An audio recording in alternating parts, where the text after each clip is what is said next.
ปลูกสิ่งใดได้สิ่งนั้นเที่ยงแท้นักความดีปักใจมั่นไม่หวั่นไหวทำสิ่งดีตอบรอบกายใจทำสิ่งร้ายกลับมาย่ำยีตนผลของกรรมตามติดดังเงาหัวอย่าเกรงกลัวความยากไร้ในกุศลสร้างความดีทีละน้อยค่อยฝึกตน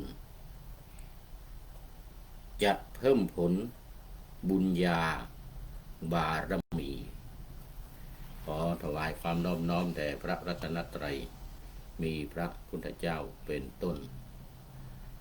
ขอถวายความเคารพพระมหาเถระพระเถรานุเถระเจ้าคณะพระสังฆาธิการทั่วโลกมีพระเดชพระคุณพระธรรมเสนาบดีเจ้าคณะภาค7วัดพระธาตุดอยสุเทพเป็นต้นและขออำนวยพรแด่ท่านผู้ฟังท่านผู้ชมสาธุชนพุทธบริษัททั้งหลายวันนี้รายการนาวาวังทองของวัดพระธาตุดอยสุเทพ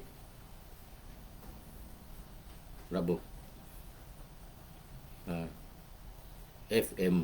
96 เมกะเฮิรตซ์มีพ่อครูวรรลบนามวงพรหมเป็นผู้อำนวยการอาจารย์พระมหาประสิทธิ์ประสาธิโกเป็นหัวหน้าสถานีและอาตมาภาพเป็นผู้บรรยาย2 เวลาคือเวลาเช้า7:30 น.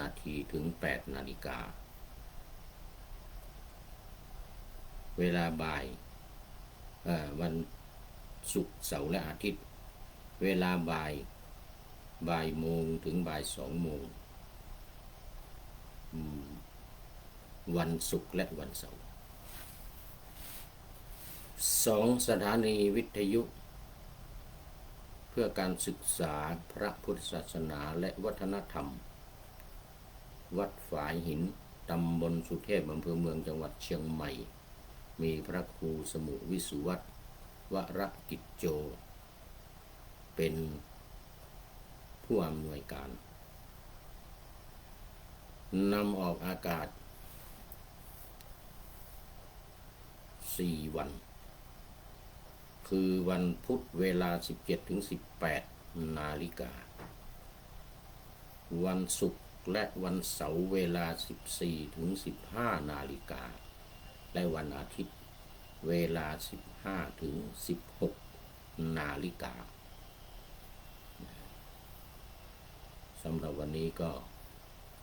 บันทึกเสียงล่วงหน้ามา5 นาทีนี่ของวัดฝายหินนะ5 นาทีแต่ของวัดพระธาตุดอยสุเทพนี่มี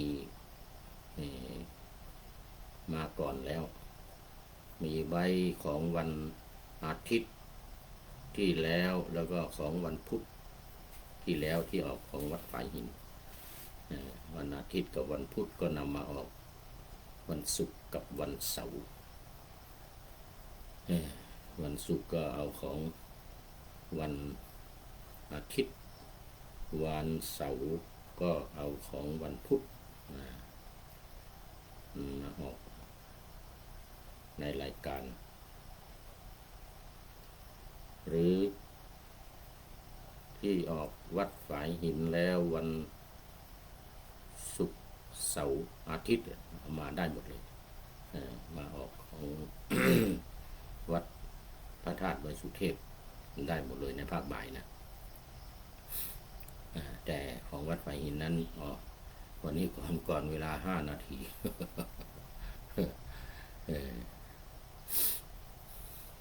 มาเข้าสู่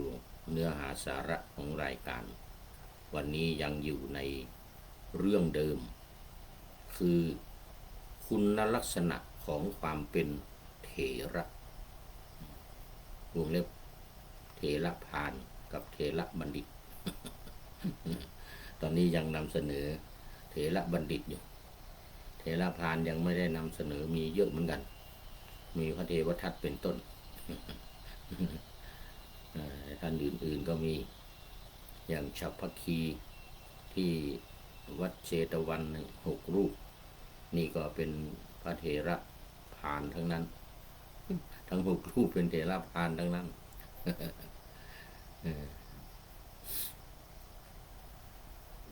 แล้วก็มีหลายรูปที่เป็นพานแต่ว่าเป็นพานในช่วงแรกแต่ช่วงหลังเป็นบัณฑิตก็มีเขาเรียกว่าต้นร้ายปลายดีพระเถระประเภทนี้ก็มีเยอะมีหลายรูปมีพระองคุลิมานเป็นต้น องคุลิมานต้นร้ายปลายดีเขาเรียกว่าต้นเป็นพานพอปลายบ้านปลายชีวิตเป็นบัณฑิตโอ้ตอนนี้ขอต้อนรับFC ตัวจริงจริงจริง โอ้หลายวันแล้วนะนี่ไม่เข้ามาแล้วนี่จะตัดคำว่าจริงจริงออกแล้วนี่ เหลือแต่ FC ตัวจริงธรรมดาพระครูธรรมธรสุริยันสันตจิตโตวัดพระธาตุดอยสุเทพเรานี่แหละท่านก็ไม่ค่อยอยู่หรอกแต่ก็ไปสันทรายโน่นมี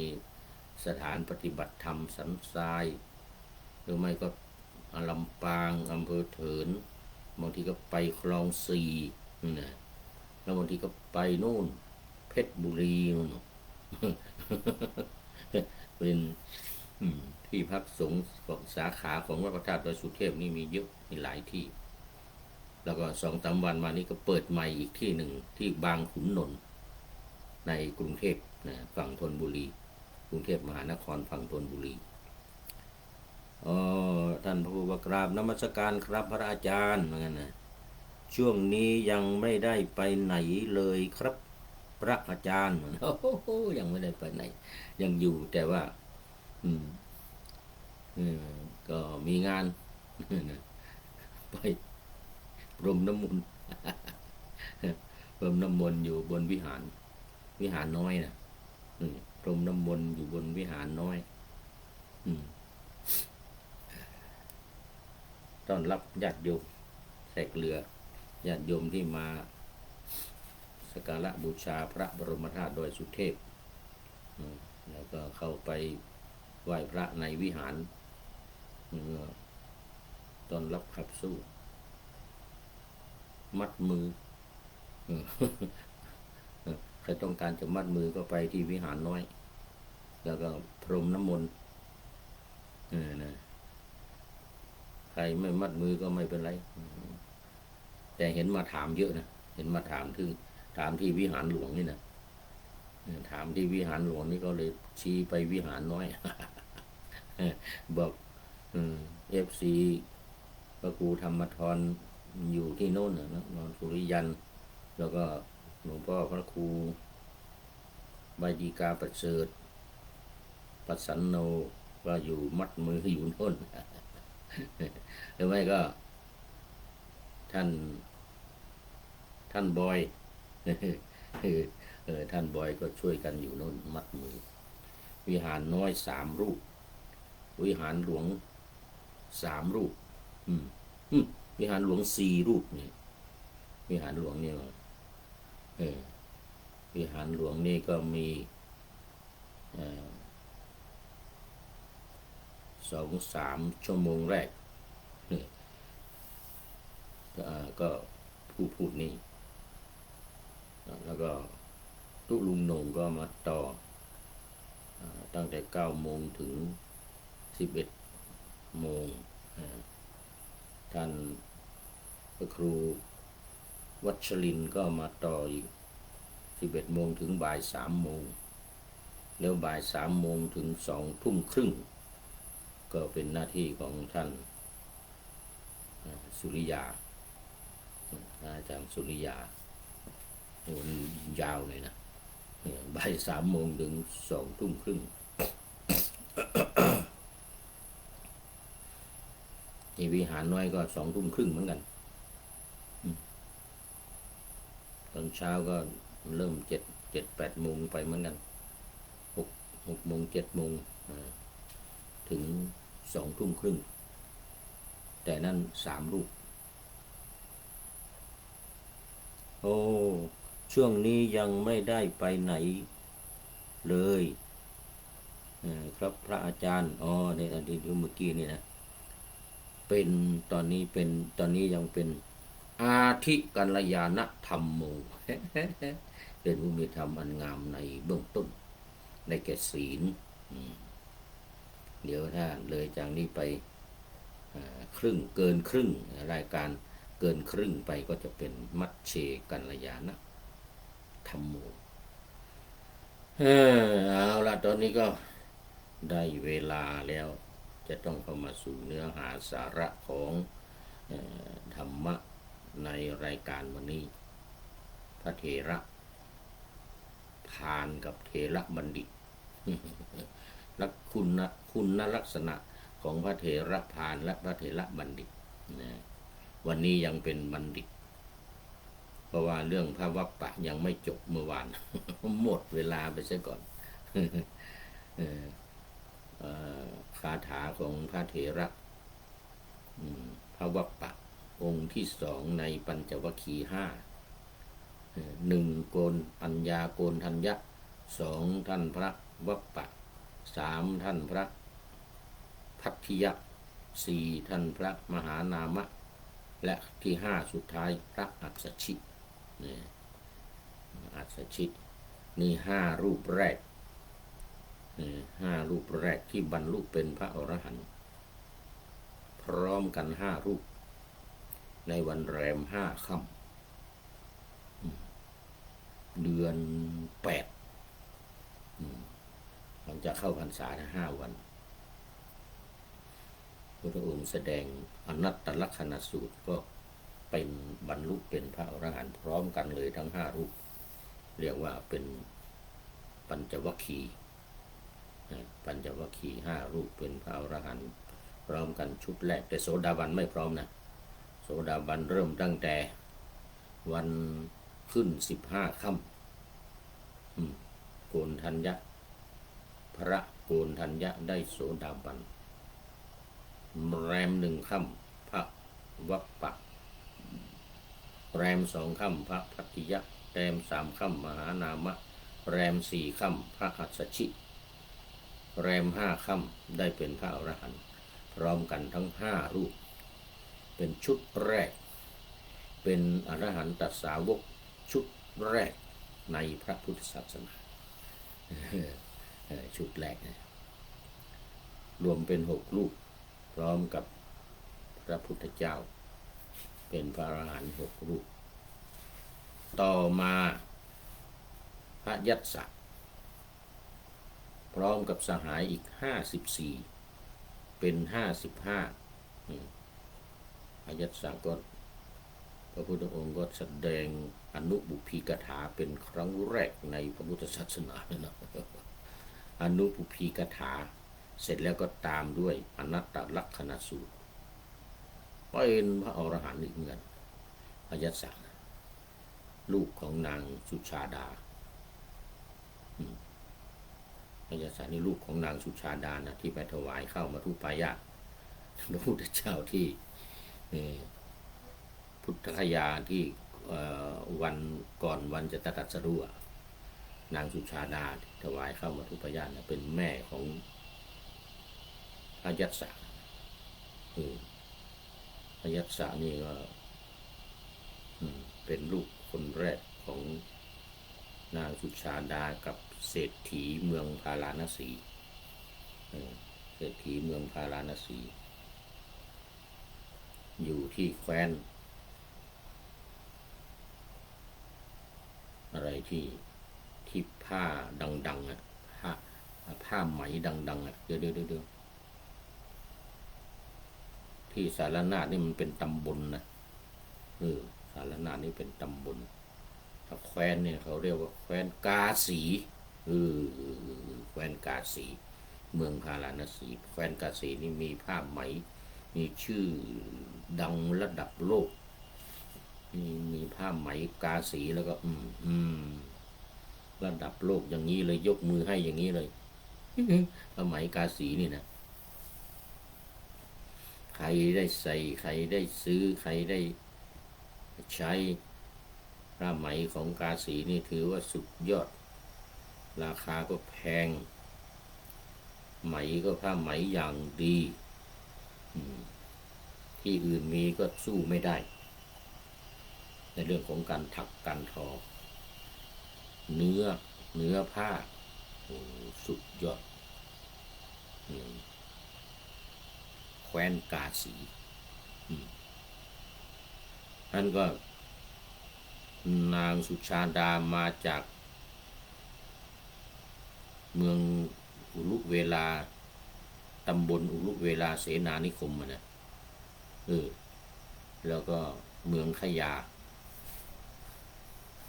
แคว้นมคธ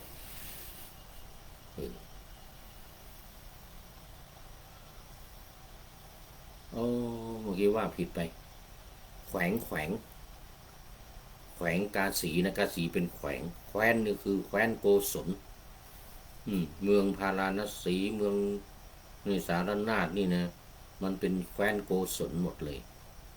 เหมือนกับสาวัตถีนั่นแหละมันเป็นแคว้นโกศลแล้วก็แขวงมันเป็นแขว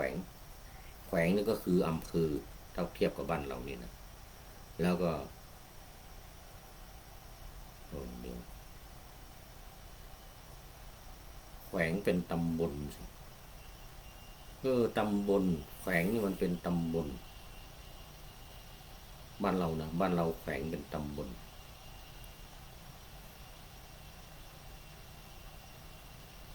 ก็ที่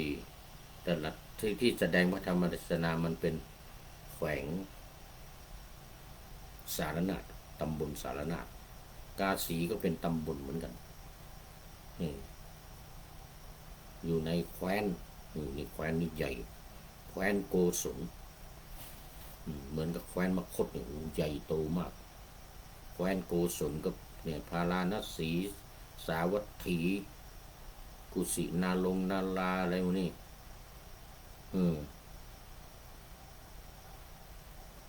แคว้นโกศลหมดนะ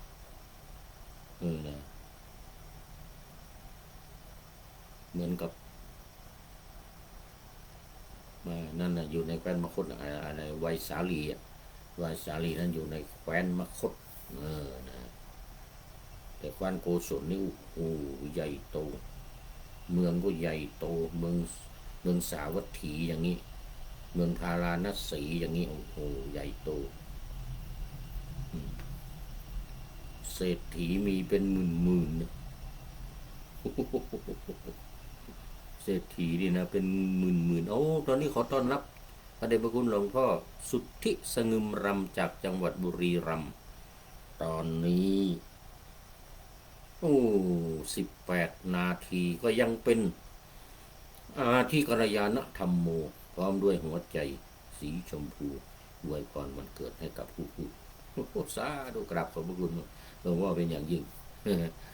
หลวงพ่อเป็นอาทิกัลยาณธรรมโมอยู่มันรายการยังไม่ครึ่งไปยังไม่ครึ่งยังพูดถึงเรื่องของพระวัปปะคาถาของพระวัปปะเทระคาถาอยู่ในพระไตรปิฎกฉบับเล่มที่26เถระคาถาเถรีคาถาแล้วก็วิมานวัตถุเปตวัตถุมีอยู่4เรื่องใหญ่ๆในพระไตรปิฎกเล่มที่26นะวิมานวัตถุนี่ว่าไปแล้วก็เปตวัตถุเรื่องเปรตก็ว่าไปแล้วจบไปแล้วในหัวข้อในนี้แหละหัวข้อของนาวาวังเนี่ยธรรมนาวาวังเนี่ยยังมีเป็นหัวข้อเรื่องวิมานเรื่องเปรตนั้นก็เป็นหัวข้อของการทำบุญอุทิศส่วนกุศลไปให้เปรตไปให้เจ้ากรรมนายเวรไปให้ผีสิงทั้งหลายนะอยู่ในหัวข้อนั้นผ่านมาแล้ว ตอนนี้อยู่ในหัวข้อคุณลักษณะของเถระทั้งพระทั้งฆราวาสนะไม่ใช่เฉพาะพระนะพระก็เป็นพระเถระถ้าฆราวาสก็เป็นฆราวาสเท่าแก่ก็เป็นเถระเหมือนกันอย่างอนาถบิณฑิกเศรษฐีนางวิสาขานี่เดี๋ยวจะมีคาถาของเถระคาถาเถรีคาถามาพูดในรายการเพราะว่ารายการเราเน้นความเป็นบัณฑิตความเป็นพาลเป็นเยี่ยงอย่างที่ไม่ดีบัณฑิตเป็นเยี่ยงอย่างที่ดีที่จะต้องเอาเป็นตัวอย่างถ้าเป็นเถระพาลก็เป็นเยี่ยงอย่างไม่ดีไม่เอาเป็นไม่ควรทำตามถือว่าเป็นเยี่ยงอย่างคำว่าเยี่ยงอย่างนี้เป็นอย่างที่ไม่ค่อยดีนะแล้วถ้าดีเราเรียกว่าแบบอย่างเนี่ยเป็นแบบอย่างที่ดีอย่างนี้เขาเรียกว่าเถระที่เป็นบัณฑิตอันที่ไม่ดีเราเรียกว่าเยี่ยงอย่างอย่าเอาเยี่ยงอย่างของภิกษุนั้นภิกษุนี้ฉัพพคีอย่างนี้เทวทัตอย่างนี้อย่าไปเอาเยี่ยงอย่างมีอะไรอีกพระอะไรที่เกเรนะเดี๋ยวลืมชื่อไปอีกรูปหนึ่งนะนี่ก็โอ้เกเรเกตุงเป็นเถระพาลอายุมากนะเป็นเถระพาลวัปปะต่อเดี๋ยวจะไม่จบอีกมาเมื่อวานทีหนึ่งแล้ววัปปะนี่นะตอนเช้านี้ก็พูดในเรื่องวัปปะช่วง30 นาทีนะมันมีเวลาน้อยพอเราเมื่อมีเวลามากนี่จะได้พูดเต็มที่ว่าเถระบัณฑิตอย่างท่านพระวัปปะพัทธิยมหานามะอัสสชินี่นะก็พากันกล่าวคาถาเราเรียกว่าเถระคาถาคาถาคาถาที่ดีๆทั้งนั้นอย่างวัปปะคาถาของพระวัปปะเนี่ยที่ว่าไปแล้วเมื่อวานวันนี้จะมาพูดถึงอรรถกถาเมื่อวานนี้เถระคาถาเล่ม2ภาค3ตอน1หน้า314พุทธกนิกายพระสุตตันตปิฎกเล่มที่26ใจความก็คือบุคคลผู้สมบูรณ์ด้วยทัศนะย่อมเห็นคนอันธพาลผู้เห็นอยู่ด้วยย่อมเห็นคนอันธพาลผู้ไม่เห็นอยู่ด้วยส่วนคนอันธพาลผู้ไม่สมบูรณ์ด้วยทัศนะย่อมไม่เห็นคนอันธพาลผู้ไม่เห็นและคนอันธพาลผู้เห็นทั้งเห็นทั้งผู้เห็นเนี่ยเดี๋ยวเรามาดูในอรรถกถาก็จะแก้ไว้เราฟังนี่ค่อนข้างจะสับสนเห็นบ้างไม่เห็นบ้างผู้เห็นผู้เห็นผู้ไม่เห็นเห็นผู้เห็นอย่างเงี้ยมันเป็นยังไงนะนี่คือในคาถาของท่านพระวัปปะเถระรูปที่2ในปัญจวัคคีย์นะก็คืออย่างนี้บรรดาบทเหล่านั้นบทว่าปัสสติปัสโสผู้เห็นย่อมเห็นนะปัสโสเนี่ยว่าผู้เห็นปัสสติย่อมเห็นความเนื้อความก็คือว่าบุคคลชื่อว่าปัสสะผู้เห็นเนี่ยเพราะเห็นคือรู้ได้แก่ตรัสรู้ธรรมทั้งหลายเนี่ยเห็นไหมจะขยายความแล้วก็ไขออกไปเห็นคือรู้ได้แก่ตรัสรู้ก็คือผู้ที่เป็นได้ตรัสรู้เป็นอรหันต์เป็นพระอริยบุคคลขั้นอรหันต์นี่เรื่องมันเรียกว่าตรัสรู้ธรรมทั้งหลายโดยไม่ผิดพลาดด้วยสัมมาทิฏฐินี่เห็นไม่พลาดเลยเพราะอะไรเพราะเห็นด้วยสัมมาทิฏฐิคือความเห็นชอบ หมายถึงพระอริยบุคคลผู้สมบูรณ์ด้วยทัศนะคำว่าทัศนะในที่นี้เนี่ยเคยอธิบายมาแล้วเพราะมันมีเชิงอธิบายทัศนะตัวนี้ก็หมายถึงอรหันต์เหมือนกันทัศนะเนี่ยนะมันจะมีข้างหน้ามันจะมีคำว่าญาณทัศนะพระอรหันต์ผู้มีทัศนะรู้ทัศนะที่รู้อย่างลึกซึ้งญาณทัศนะทีนี้คำว่าทัศนะเองก็เหมือนกันนะคือผู้บรรลุธรรมบรรลุธรรมผู้มีความเห็นถูกต้องเป็นสัมมาทิฏฐิเขาเรียกว่าญาณทัศนะเห็นด้วยทัศนะพระอริยบุคคลนั้นย่อมเห็นผู้เห็นอยู่คือผู้เห็นไม่ผิดว่าผู้นี้เห็นธรรมไม่ผิดจะงง คือว่าเข้าใจพระอรหันต์เห็นพระอรหันต์นะในเรื่องมาพระอรหันต์เห็นบุคคลผู้เห็นไม่พลาดไม่เห็นผิดคือเห็นอริยสัจสี่บุคคลผู้เห็นถูกต้องนี่คือพระผู้เห็นพระผู้เห็นแล้วก็เห็นนั่นก็หมายถึงว่าเห็นผู้ที่เห็น คือผู้ที่บรรลุคือพระอริยบุคคลเขาจะรู้กันเนี่ยคนนี้ได้บรรลุคนนั้นได้บรรลุคนนี้ก็จะรู้ว่าคนนั้นบรรลุนะคนนั้นเป็นอะไรเพราะมันระดับเสมอกันไงระดับเสมอกัน แล้วก็ถ้าคนไหนได้บรรลุเป็นพระอนาคามีอย่างนี้พระอรหันต์นี่จะมองเห็นคนนี้ระดับอนาคามีนะคนไหนเป็นสกทาคามีพระอรหันต์ก็เห็นรู้อีกนี่ระดับสกทาคามีคนที่บรรลุโสดาบันพระอรหันต์ก็รู้อีกนี่มันเป็นพระความรู้ขั้นโสดาบันแต่ในขณะเดียวกันผู้เป็นอนาคามีจะไม่รู้ไม่เห็นพระอรหันต์ไม่รู้ยิ่งสกทาคามียิ่งจะไม่เห็นพระอรหันต์แล้วไม่อนาคามีก็ไม่รู้พระหมายถึงพระสกทาคามีนะแล้วก็ลงไปโสดาบันโสดาบันก็จะไม่เห็นพระสกทาคามีไม่เห็นอนาคามีไม่เห็นอรหันต์ไม่เห็นนี่คือว่าไม่เห็นว่าการรู้ของเขา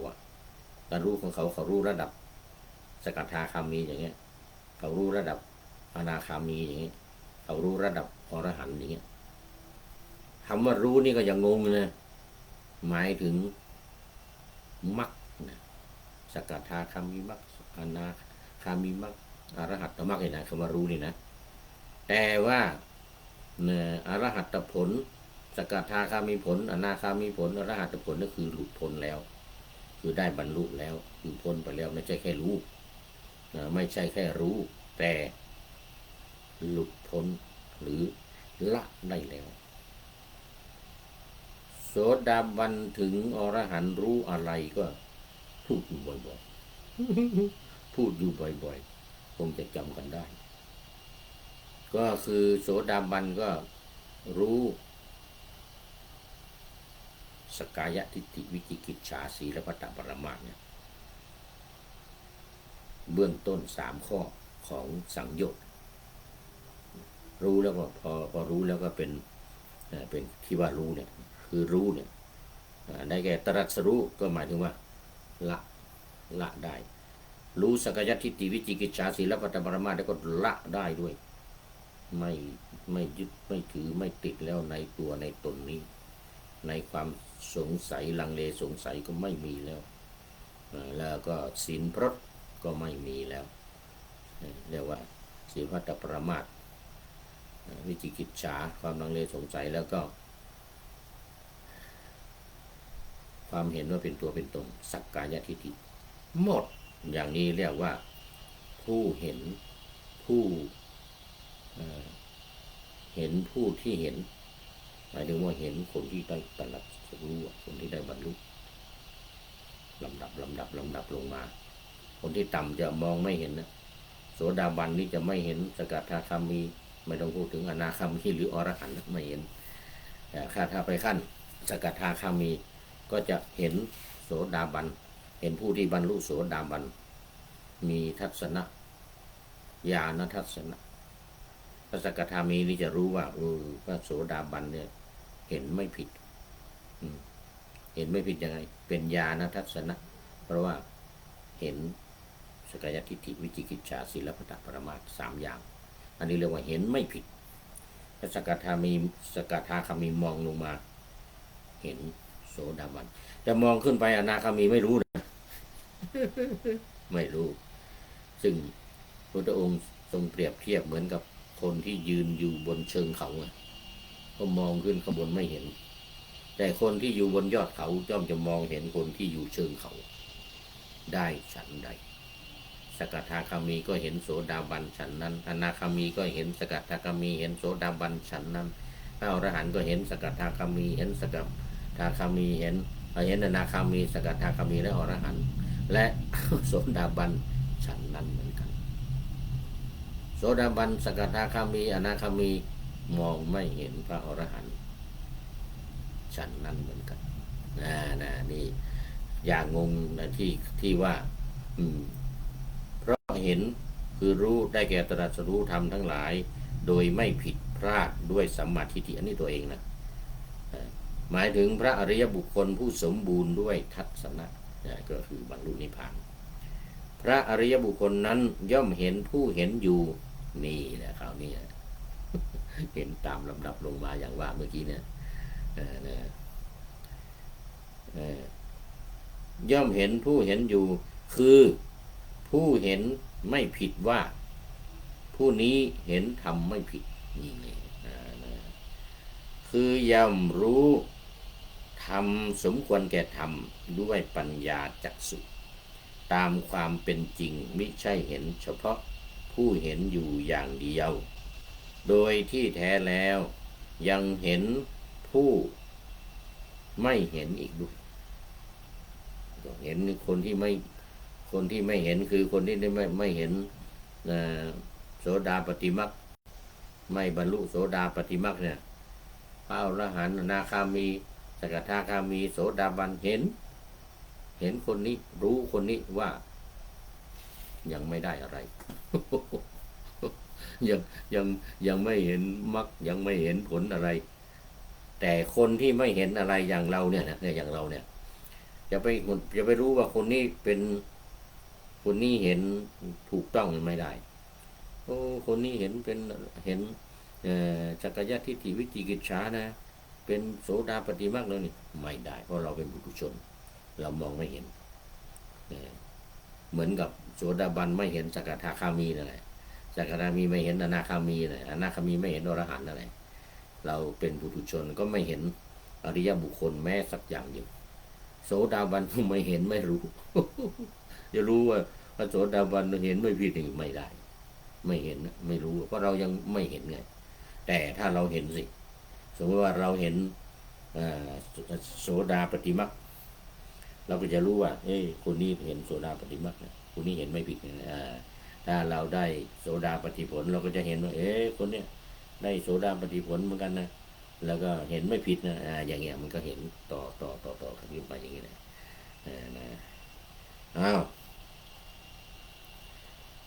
โดยที่แท้แล้วยังเห็นผู้ไม่เห็นอีกด้วยคือย่อมเห็นปุถุชนผู้ปราศจากปัญญาจักษุโสดาบันโสดาคามีอนาคามีอรหันต์นี่นะจะเห็นปุถุชนเห็นพวกเราเนี่ยว่าไม่มีคุณธรรมอะไรไม่ได้มักไม่ได้ผลอะไร เป็นอย่างนั้นเรื่องมันเนี่ยคือย่อมเห็นปุถุชนผู้ปราศจากปัญญาจักษุซึ่งไม่เห็นธรรมตามความเป็นจริงนั้นด้วยปัญญาจักษุของตนว่าผู้นี้เป็นคนเป็นคนมืดมนเป็นคนไม่มีดวงตาเห็นธรรมดังนี้ก็เขาเรียกว่าทุบหัวกันมาตามลำดับทุบหัวจากข้างบนลงมาข้างล่างพระอรหันต์ก็ทุบหัวพระอนาคามีเคาะหัวได้เลยเพราะอะไรเพราะมองเห็นหมดแล้วมองเห็นพระอนาคามีว่าเห็นไม่ผิดละอนาคามีนี่ละทำสกยะทำ สักยทิฏฐิวิจิกิจฉาศีลพัตตปรมาสกามราคะรูปราคะ5อย่างซึ่งเป็นโอรัมภาคิยสังโยชน์นี่พระอรหันต์เห็นนะคนนี้เห็นไม่ผิดแล้วก็เห็นสกทาคามีด้วยว่าคนนี้ไม่ผิดแล้วคนนี้ย่ำยีกิเลสราคะโทสะโมหะให้เบาบางลงแล้วอย่างเงี้ยเอาอรหันต์เห็นอนาคามีก็เห็นแล้วพระอรหันต์ก็เห็นโสดาบันนี่โสดาบันนี่ละสังโยชน์ได้3อย่างพระอรหันต์รู้สกทาคามีรู้อนาคามีรู้สกทาคามีรู้โสดาบันนี่นะเนี่ย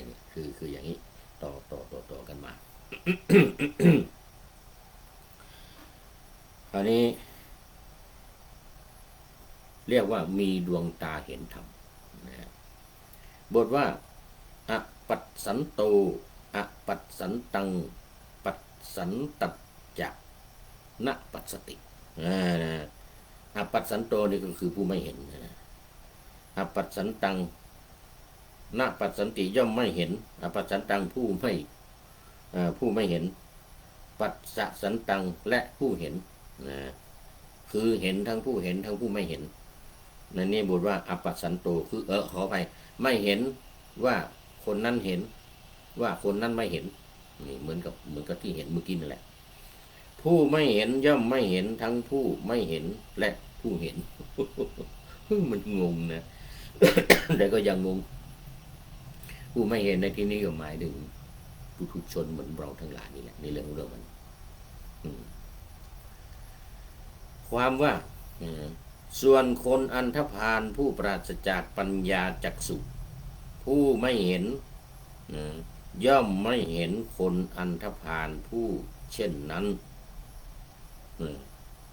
ไม่เห็นด้วยไม่เห็นคนที่เป็นอันธพาลไม่เห็นด้วยเช่นนั้นผู้ไม่เห็นอยู่ว่าผู้นี้ไม่เห็นธรรมและมิใช่ธรรมตามความเป็นจริง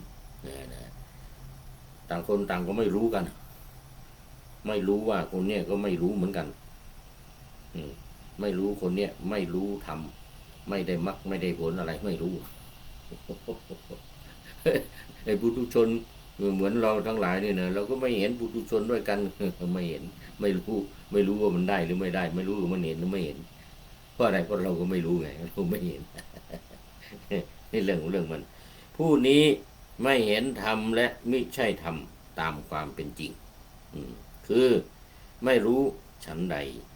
ผู้ที่ไม่เห็นคือไม่รู้ซึ่งบัณฑิตผู้เห็นธรรมและมิใช่ธรรมด้วยปัญญาจักษุของตนตามความเป็นจริงว่าผู้นี้เป็นอย่างนี้ก็ฉันนั้นเหมือนกันเนี่ยเหมือนเดียวกันเพราะฉะนั้น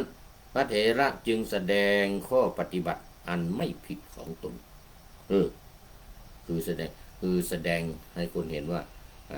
ข้อปฏิบัติของตัวเองเนี่ยเป็นระดับไหนยังไงเนี่ยแสดงว่าตัวเองนี่เห็นไม่ผิดนะ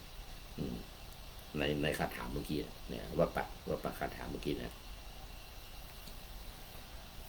เพราะฉะนั้นพระเถระจึงแสดงข้อปฏิบัติอันไม่ผิดของตนในบุคคลที่ควรคบและไม่ควรคบว่า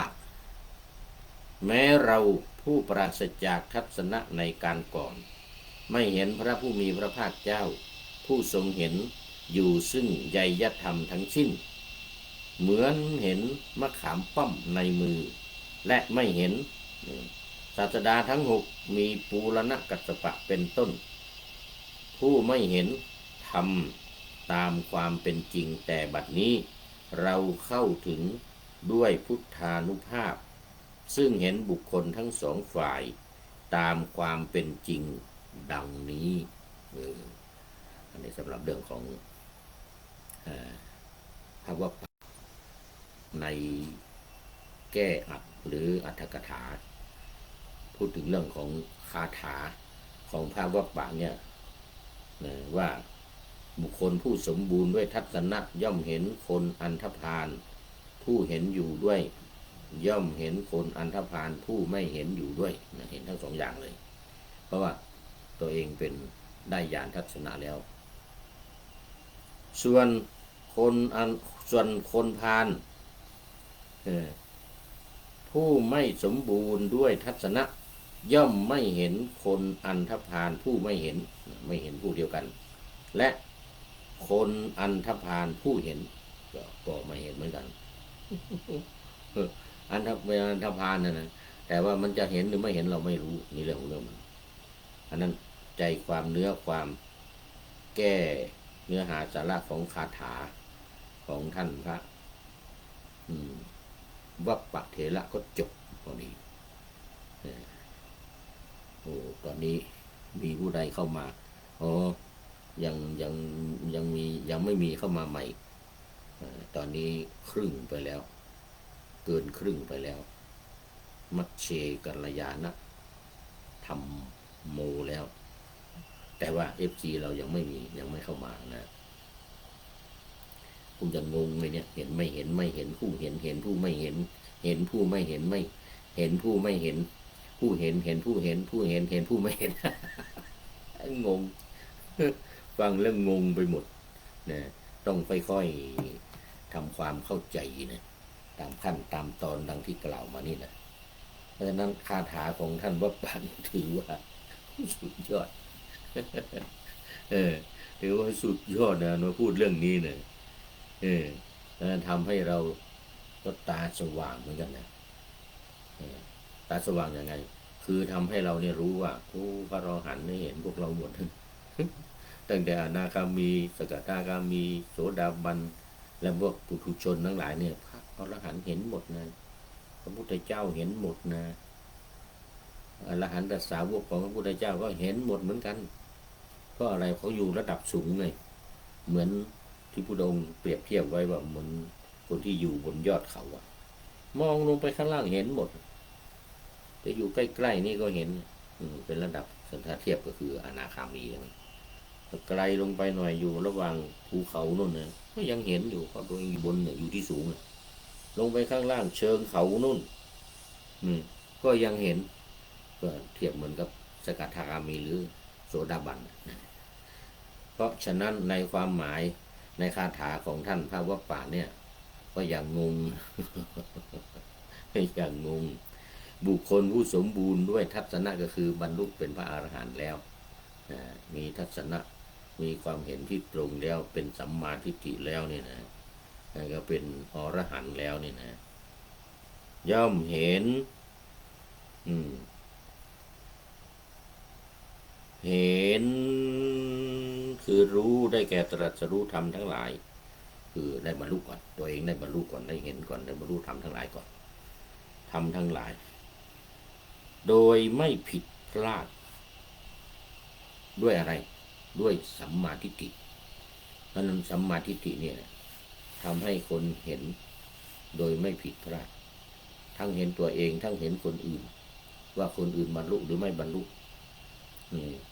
ตัวเองเนี่ยบรรลุแล้วเนี่ยก็เห็นตัวเองว่าบรรลุแล้วเหมือนกับข้อที่22ในอินทรีย์22ไงอัญญาตาวินทรีย์อินทรีย์คือความเป็นใหญ่ในการเห็นว่าเห็นแล้วอัญญาตะเนี่ยอัญญาตะนี่แปลว่าเห็นแล้วอัญญาตาวินทรีย์ก็คืออินทรีย์ที่เห็นว่าตัวเองเนี่ยเห็นแล้วคือตัวเองเนี่ยบรรลุแล้วตัวเองนี่เป็นพระอรหันต์แล้วนี่เห็นตัวเองเห็นตัวเองอย่างนี้เรียกว่าอินทรีย์22ข้อที่22ในอารมณ์ของวิปัสสนาในอารมณ์ของวิปัสสนากรรมฐานข้อที่อินทรีย์22 20 21 22เนี่ยข้อสุดท้ายข้อ22นี่คือตัวนี้เห็นว่าตัวเองเนี่ยเห็นแล้วเห็นว่าตัวเองเนี่ยบรรลุแล้วเห็นว่าตัวเองนี่เป็นพระอรหันต์แล้วนี่คือเห็นด้วยตัวเองอัญญาตาวินทรีย์ข้อที่22ข้อที่21อัญญินทรีย์อันนี้รวมตั้งแต่โสดาบันไปจนถึงอรหัตตมรรคข้อที่21ของอินทรีย์22นะโสดาบันไปถึงอรหัตตมรรคแล้วข้อที่20อนัญญตัญญัสสามีตินทรีย์นี่คือรู้ สิ่งที่ยังไม่เคยรู้มาก่อนและสิ่งที่ไม่เคยรู้มาก่อนไม่เคยเห็นมาก่อนคืออะไรก็คือสังโยชน์เบื้องต้น3ประการ1สักกายทิฏฐิ2วิจิกิจฉา3ศีลปตปรมาสนี่ถ้าเห็นสิ่งเนี้ยพุทธองค์ตรัสว่าเป็นอนัญญตัญญัสสามีตินสีความเป็นใหญ่ในการเห็นสิ่งที่ยังไม่เคยเห็นมาก่อนนะอันนี้ข้อที่20ของอินทรีย์22ข้อที่21ของอินทรีย์22ก็คืออัญญินทรีย์อัญญินทรีย์แปลว่าความเป็นใหญ่ในการเห็นแล้วนั่นก็หมายถึงว่าเห็นทั้งมรรคเห็นทั้งผลเห็นผลเห็นยังไงก็เห็นว่าตัวเองเนี่ยเป็นโสดาบันแล้วตอนที่เป็นข้อที่20นั้นเพียงแต่เห็นสักกายทิฏฐิวิจิกิจฉาศีลปตปรมาสนี้อย่างชัดเจนแจ่มแจ้งเท่านั้นแต่ยังไม่เห็นว่าตัวเองเนี่ยละได้ยังละไม่ได้มาในข้อ22เนี่ยข้อ1เลยก็คือเห็นว่าตัวเองเนี่ยละสังโยชน์ทั้ง3ได้แล้วเป็นพระโสดาบันต่อไปก็สกทาคามีสกทาคามีมรรคสกทาคามีผลอนาคามีมรรคอนาคามีผลและอรหัตตมรรคนี่เป็นขั้นตอนของข้อที่21เรียกว่าอัญญินทรีย์ถึงสุดท้ายก็คือรู้ว่าตัวเองเนี่ยเป็นผู้รู้อรหัตตมรรคเป็นผู้รู้อะไรรู้สังโยชน์เบื้องปลายหรืออุทธัมภาคิยสังโยชน์ได้แก่รูปราคะอรูปราคะมานะอุทธัจจะและอวิชชา5ข้อเรียกอุทธัมภาคิยสังโยชน์ที่อยู่ในเบื้องบน5ข้อข้อ6 7 8 9 10เนี่ยข้อ6ก็คือรูปราคะข้อที่2ข้อที่7ข้อที่2ก็คืออรูปราคะข้อที่3ก็คือมานะข้อที่4ก็คืออุทธัจจะและข้อที่5ก็คืออวิชชาเห็นหมดแล้วเห็นหมดแล้วเป็น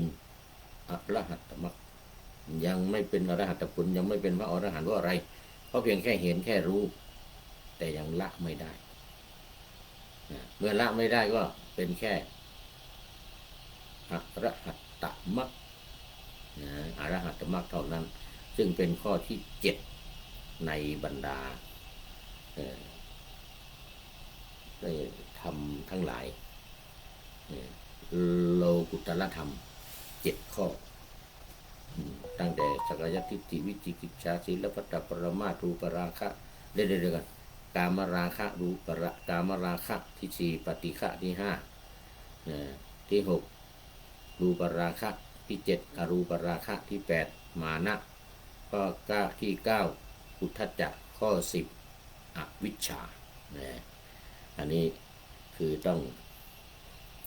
องรู้ในส่วนย่อยในส่วนย่อยไ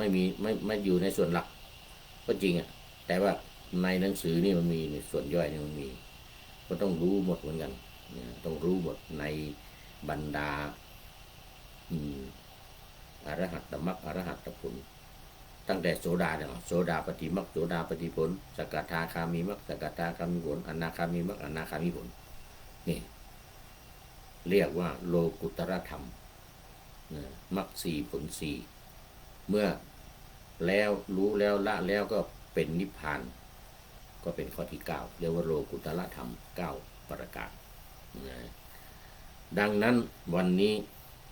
คงได้คงมีเวลาเหลืออยู่อีกนิดหน่อยแต่คงไม่ต้องละหรือว่าจะเอานิดหน่อยของท่านพระพัทธิยะ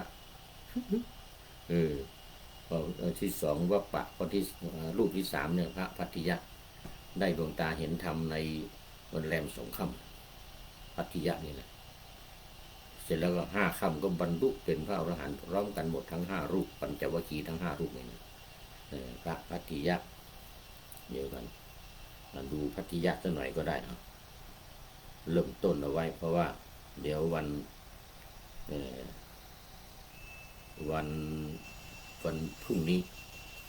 วันพรุ่งนี้เราจะได้มาต่อให้ละเอียดให้จบเหมือนกันเหมือนวันนี้นะคาถานี่คาถาของพระพัทธิยะคาถาของพระพัทธิยะ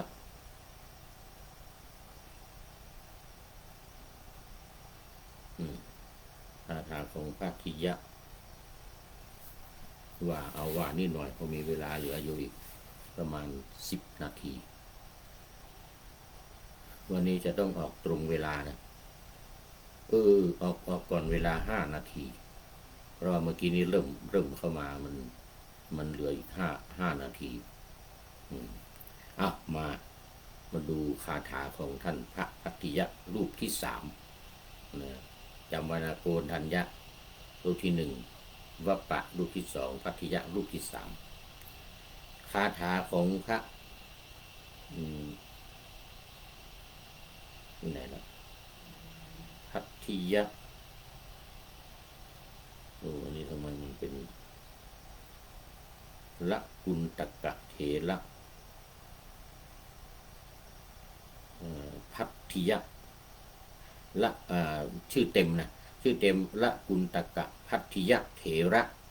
มีคำเริ่มต้นว่าปเรพาตะ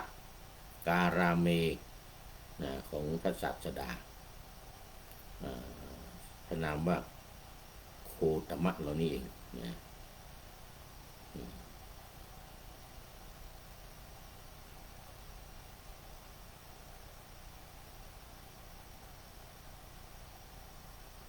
จักจะงงซะแล้ว